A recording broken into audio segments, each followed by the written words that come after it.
bien rica. Y ellos se daban el lujo, cada vez que un terremoto le destruía la ciudad, ellos se daban el lujo de reconstruirla con su propio pecunio. De hecho, la gente de la Odisea era algo así, sin entrar en ofensas, ¿no?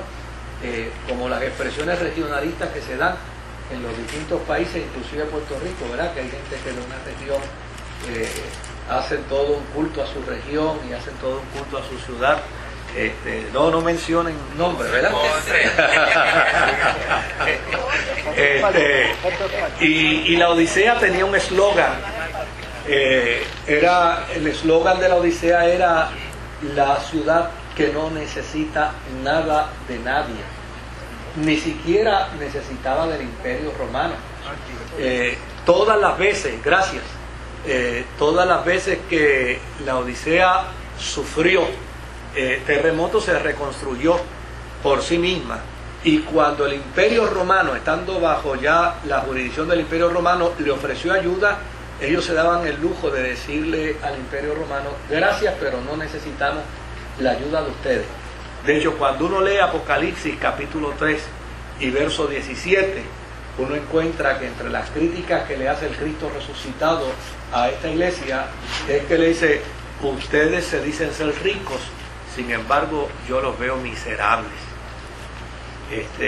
Porque lo importante no es como yo me creo ver, sino como soy en realidad, ¿verdad? Y los seres humanos, por lo general, caemos en la trampa de decir que estamos como creemos, y no nos tomamos el riesgo de ver nuestra propia realidad. Otro elemento que tenía, otra característica notable de esta región, eran las aguas del río Lico. Estaban impregnadas de cal. Allí se da un fenómeno, de hecho yo he enseñado algunas fotos de algunas de estas regiones, y da la impresión como si estuviésemos en un sitio que hubiera mucha nieve y mucho glaciar, y no son glaciares, es simplemente un proceso de la naturaleza, de los minerales, de la cal y el agua, que hace que estas regiones se conviertan en elementos blancos que dan la impresión de ser grandes montañas cubiertas de nieve, pero realmente no es nieve lo que hay. Y una de las características de esta región era esa, ¿no? Las aguas del río Lico estaban impregnadas de cal, y esta cal se concentraba en muchos de los paisajes, y creaba una forma que a la gente le era alucinante, ¿no? Y le llamaba mucho la atención. Por el otro lado, si esta tierra era una tierra volcánica, era una tierra de terremotos, pues obviamente era tierra volcánica. Y la desventaja de una tierra volcánica son los terremotos y son las erupciones volcánicas, pero la gran ventaja de los territorios volcánicos es precisamente la vitalidad de sus terrenos. Se convierten en terrenos muy fértiles, y en el caso de esta región donde estaba Colosa, la fertilidad de los terrenos era tan extraordinaria que le permitía a la gente de esta región tener grandes ganaderías, y sobre todo grandes cantidades de ovejas. Como resultado de ello, pues el mercado de lana en esta área era fuertísimo, y esto le permitía entonces desarrollar la industria de la tela, y la industria de la tela en esta región era también una industria bien fuerte. Y ellos a su vez habían logrado también añadirle tintes, habían logrado conseguir tintes para la tela.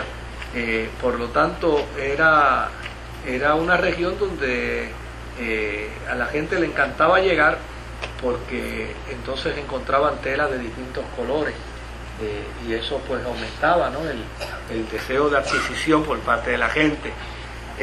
También eran regiones donde se había dado la práctica de la medicina con mayor regularidad. Por ejemplo, en esta área había hospitales psiquiátricos en aquel entonces, y habían tratamientos, ¿verdad?, bien rudimentarios, bien rústicos para los tratamientos psiquiátricos, pero había hospitales psiquiátricos. Si había hospitales psiquiátricos era porque tenían que haber una cantidad de locos bastante grande, ¿verdad?, en el área. Por el otro lado también, en esta región, sobre todo en la Odisea, había una medicina que se conocía como la medicina que curaba las enfermedades de los ojos, y de hecho se le llamaba colirio. De hecho, cuando ustedes leen el Apocalipsis, el enojo del Cristo resucitado a esta iglesia le dice: aunque te laves los ojos con colirio, seguirás siendo ciega. Es decir, tú podrás curarle los ojos a otros, pero los tuyos no te los podrás curar ni tú misma. Así es que estamos hablando de una región que tenía ciudades importantísimas. Por ejemplo, la Odisea fue el centro político del distrito de esa región que encontramos ahí, donde estaba Colosa, donde estaba Perge, donde estaba Hierápolis, donde estaba Éfeso, esa parte sur del mapa, como la estamos contemplando. Hierápolis se convirtió en aquel tiempo en uno de los centros comerciales más grandes, y desde luego también era bien famosa porque tenía los baños, que ellos alegaban que eran baños con propiedades curativas, porque había mucha agua termal.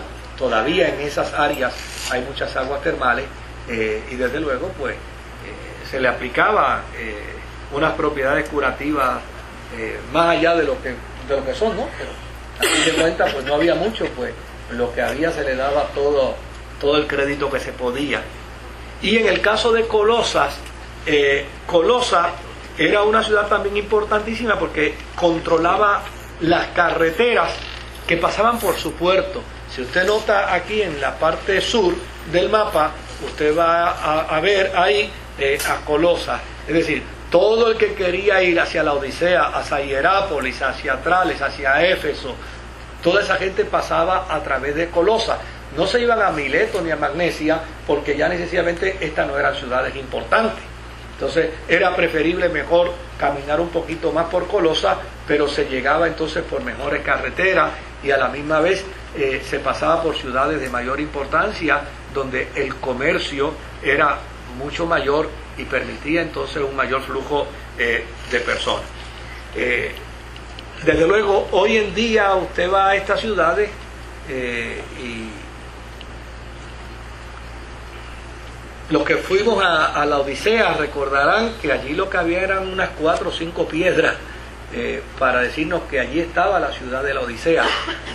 De Colosa no hay ni piedras. O sea, Colosa ya casi es hasta impreciso poderla ubicar geográficamente hablando, desde el punto de vista de la ciudad antigua, ¿no? Es decir, aquí estaba la ciudad, ya prácticamente se hace impreciso. Pero lo que es importante dentro de estos datos es que veamos cómo eran estas ciudades cuando Pablo escribe, cuando se envían estas cartas, cuando se comunican los creyentes de Jerusalén, que está al otro lado, ¿verdad? Y pueden llegar entonces directamente hacia esta otra región que es bastante distante de donde nació y de donde surgió el Evangelio. Cuando uno lee la carta de Pablo a los Colosenses, uno se tiene que preguntar por qué hay tanta exaltación de la persona de Jesucristo. Y desde luego, cuando uno comienza a leer, uno descubre que la razón de la exaltación a la persona de Jesucristo en la carta a los Colosenses